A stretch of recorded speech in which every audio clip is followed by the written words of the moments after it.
Hello everybody, this is Forrest from Man-Minded Podcast.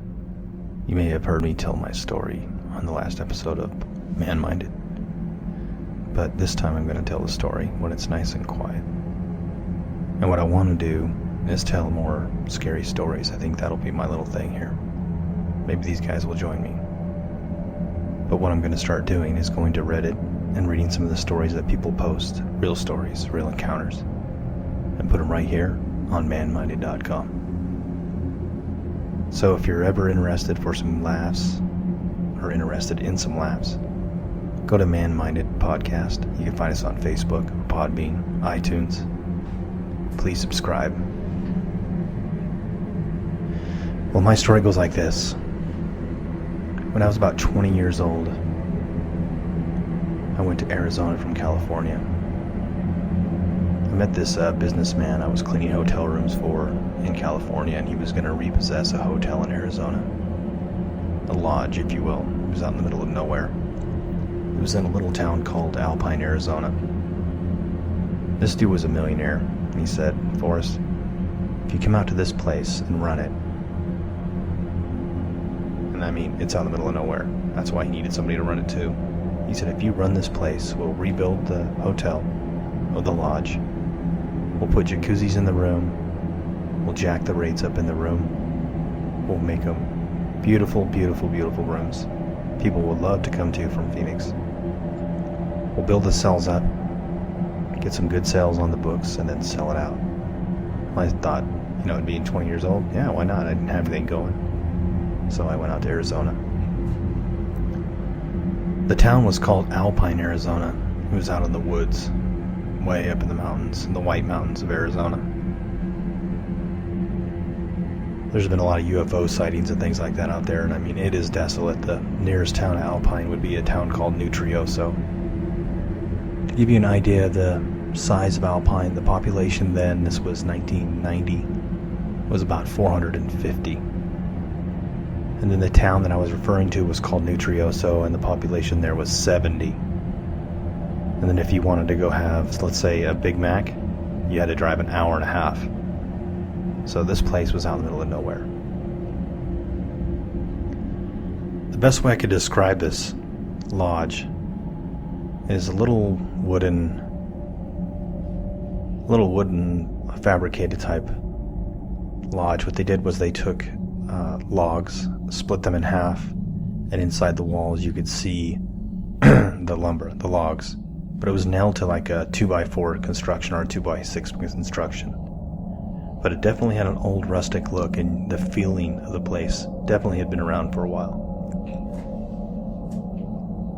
So there were many times there where I was alone. I was always alone in the main lodge, and that's where my residence was. One half of the lodge was a restaurant, and in the center of the restaurant was the kitchen.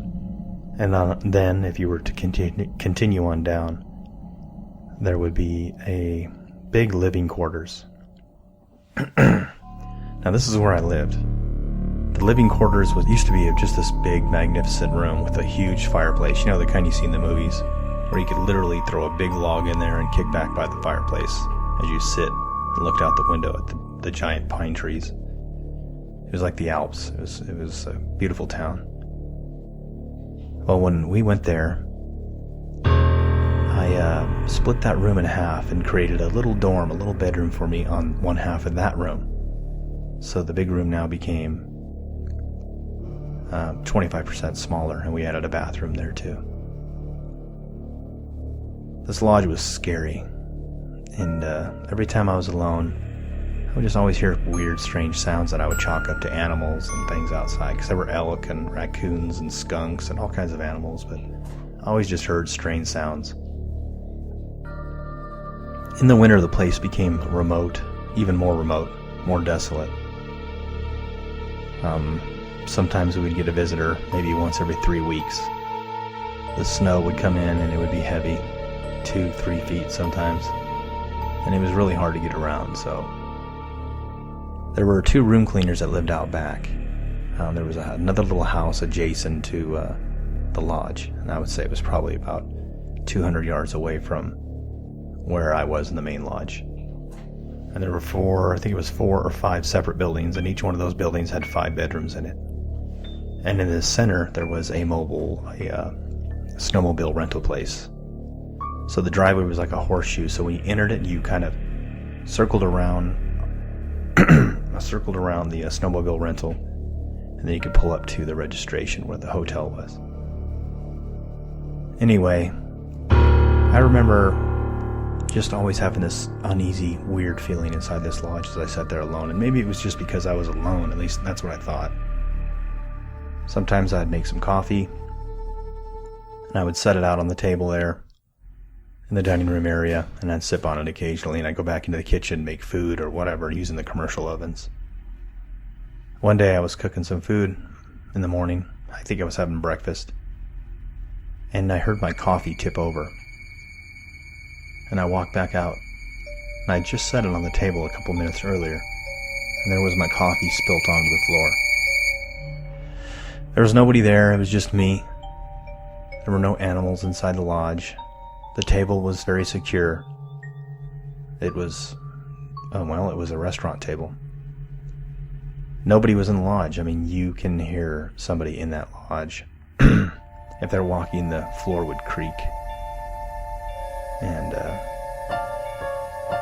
we'd definitely hear them coming. Sometimes if somebody walked even on the patio steps, I could hear the creaking of the patio steps. And I could definitely hear somebody from across the lodge as all of the long planks set underneath the floor. So that was one of the first things I noticed that was very strange. You know, I remember when it happened. There was a bathroom on the restaurant side. I went into the bathroom, looked around. I poked my head through different cabinets and looked around for people, just wondering why. I went over to check the table, shook the table to see how stable it was. I was kind of flabbergasted. So that just kind of set in my head, and there were always times where I just get chills. I would sit there sometimes at night and stare out the windows and watch the snow fall. And as I look across the meadow where the small lake was, it would freeze over. And sometimes I could see this fog that crept across the meadows across the way. It was the kind of fog you always see in the movies. It rolls through the vegetation in the summertime, and there'd be fireflies. And in the wintertime, it would just sit there with the haze of the smoke amongst the trees from the cabins that were nearby. Well, each night, I lay down in my bed and went to sleep. The problem was every time I would go to my room, I would have to turn the light off. Now, since we split the lodge in half, we did it rather quickly because we were getting the lodge back into livable conditions. We didn't run new electrical, so we kept the original light switch and just ran a new light to where I was, but the switch stayed in the same place in the opposite room of me.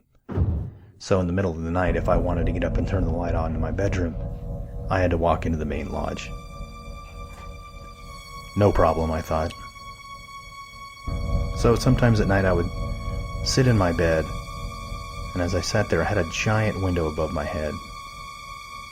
And sometimes late at night during the summer, we would have no vacancy, and we would see car lights that would come through the driveway, the horseshoe driveway, and as they passed through and saw no vacancy, they would immediately leave.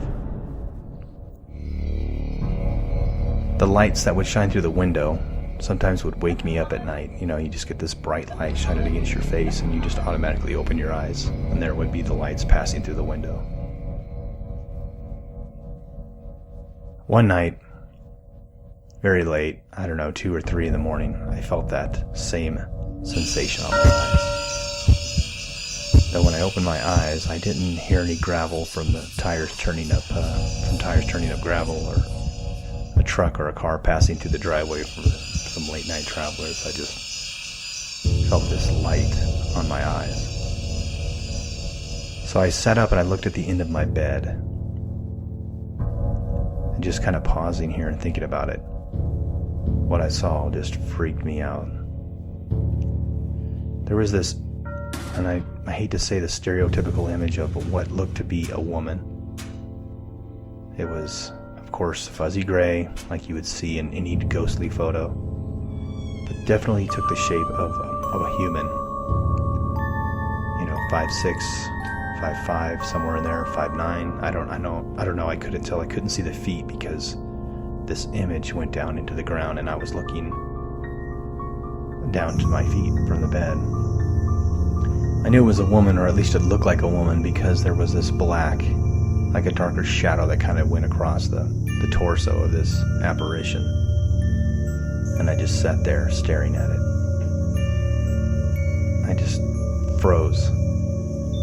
And I remember blinking again and again because I just woke up, right out of the blue. I'm thinking there was something on my eye, and I'd blink and I'd blink and I'd blink, and it would still be there just staring at me at the end of this bed.